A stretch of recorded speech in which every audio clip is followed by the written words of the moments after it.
The only thing I could comment on is the fact that although it's given lots of new growth, it hasn't necessarily, the foliage hasn't sized up that much. This today is my plant 6 months after that challenge.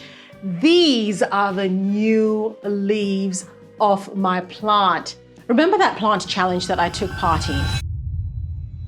7 plant enthusiasts, 10 months, one shared goal: to grow the best plant we possibly could. The one where I didn't win, the one where I was very sad that I came second. But let's talk a little bit about how I've cared for this plant actually, because I think that's really what you came here for. This wasn't just some casual competition. It was a 10-month showdown featuring 7 skilled plant enthusiasts, all determined to grow the most spectacular plant. Yeah, that one. Yeah, the one where I didn't win. My Philodendron secured a 2nd place. A bittersweet achievement for a plant that had to adapt to Leca and play catch-up from the start. You really wanted that crown, didn't you, Leca Queen? Well, I didn't sign up for 2nd place, did I, Richard? Claire was the judge on that competition, and she said that she loved my plant, she loved the look of it, she loved the moss pole, it looked beautiful, the colors of the leaves were amazing. One problem was that my leaves did not size up as much, and I was gutted. And then the next one is the Philodendron Autumn Queen, and immediately straight off the bat when I saw these 2 photos next to each other, I was just like, whoa, this one feels like it's a whole other plant. It has come such a long way. And firstly, the thing that I love so much about this type of philodendron is just how the new growth comes in so pink and kind of autumnal, and then it fades to more of a beautiful green color. I think it's a plant that kind of keeps you on your toes a little bit. So for that reason, I think it is just beautiful. As I say, it looked very healthy before. It looks incredibly healthy after. The person that grew it has put it on a lovely moss pole, which again is obviously helping. I really like the decorative pot they've put it in as well. Obviously, that's more of a style thing, but I just think it really helps to complement the plant because it's quite a vibrant plant. Having something quite neutral, I think, works quite well. It's so hard to find something like not positive to say about this one, but I think if anything, the only thing I could comment on is I would probably, if it was my plant, be giving it a little bit more light. In my experience, a lot of philodendrons can be acclimated to take pretty much full sun, and that's how I've got quite a lot of mine to size up. So if it were my plant, that is probably what I would be trying. I mean, I'm not gonna lie, I'm not gonna sugarcoat it, I'm not gonna pretend that I was happy about it. I wasn't. I was in it to win it, and I didn't win it. The win was well-deserved. Melissa won with her Marble Queen, and what a glorious plant that was. But, you know, I really just wanted to win. But today, I wanna show you what that plant is doing, and I would love for Claire to take a look at my plant because I want to show you how those leaves are now upsized. So there we go. And the thing I love about this plant is the colors. The colors, the colors, the colors. Look at that. Look at that. How amazing is this plant? And look, this is the original moss pole that I put this plant on back when I put it on this moss pole, gosh, who knows whenever the heck that was. And it went in this teeny tiny 14 centimeter pot, and look at that, those glorious roots.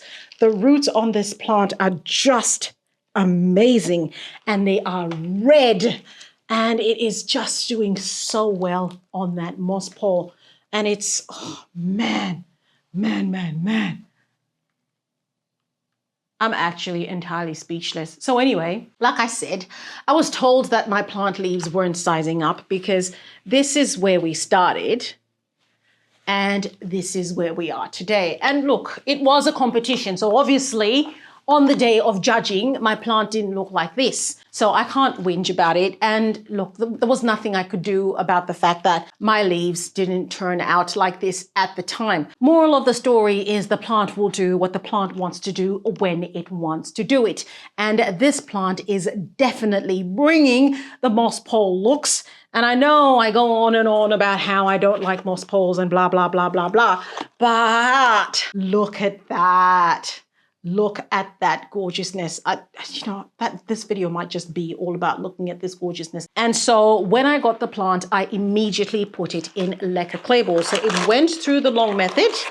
You can see that there. It went through the long method. It was in the long method for some time before I potted it up in these Leca clay balls. And at the time I was potting it up, I put it up on that moss pole as well. So this moss pole really, because of the kind of plant that it is, it's not really what's bringing those big leaves, because I actually don't take care of this moss pole. I don't water it at all. It really is just a glorified trellis. I could have put anything to support it. I just needed it to climb. And that climbing is what has produced these leaves.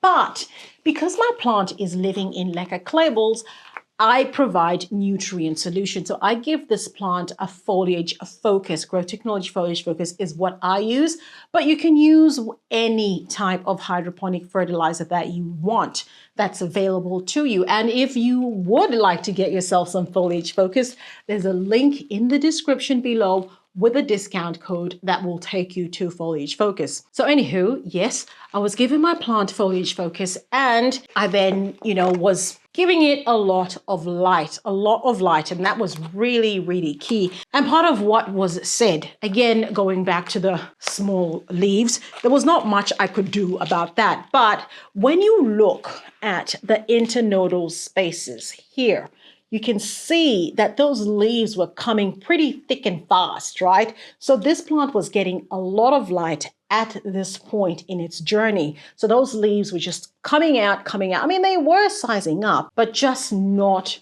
maybe it was just an issue to do with maturity. Maybe it was something to do with the size of the root mass. I don't know, but it was getting there. And when you look at it from the size, you can see how the petioles were a lot shorter, and they get longer as you go. And at that point, the leaves start to get bigger as well. So when the competition ended, I kind of took the grow light away from it. And you can see how the internodal spaces start to get longer and longer and longer. And that's only because, of course, I've taken the light away, but it still has enough light to be able to give it that. And it's really quite interesting how, so here I must have changed the position. So the internodal spaces here are a lot wider, and then they get a little bit tighter at the top there. So light is another thing that's really important. It lives downstairs in my basement, in my grow room, with a lot of other plants. I don't even have a humidifier in there. It's quite humid because of all the plants that are in there. So that, humidity level is great. I do give it some preventative sprays. I use my plant cleaning, shining, and pest deterrent spray, and I clean those leaves off. And so far, so good, touch wood. There hasn't been any issue with pests. But this is my plant over here. This is my Philodendron Autumn Queen. Absolutely loving life in Leca clay balls. And I wonder what Melissa's plant is doing now. But I know that Melissa's taken down quite a lot of her moss balls. I wonder if that plant was one of the casualties. I also wonder if any of the other contestants still have their plants going. Lee, I'm talking to you. I'd love to see what your plant is doing. Richard, I'd love to see what your plant is doing. Scott, and everybody else who took part in the challenge, can you show me what your plants are doing now? If you haven't seen my video showing how I transitioned my plant and how I got on in the competition, see that next. I'll see you there.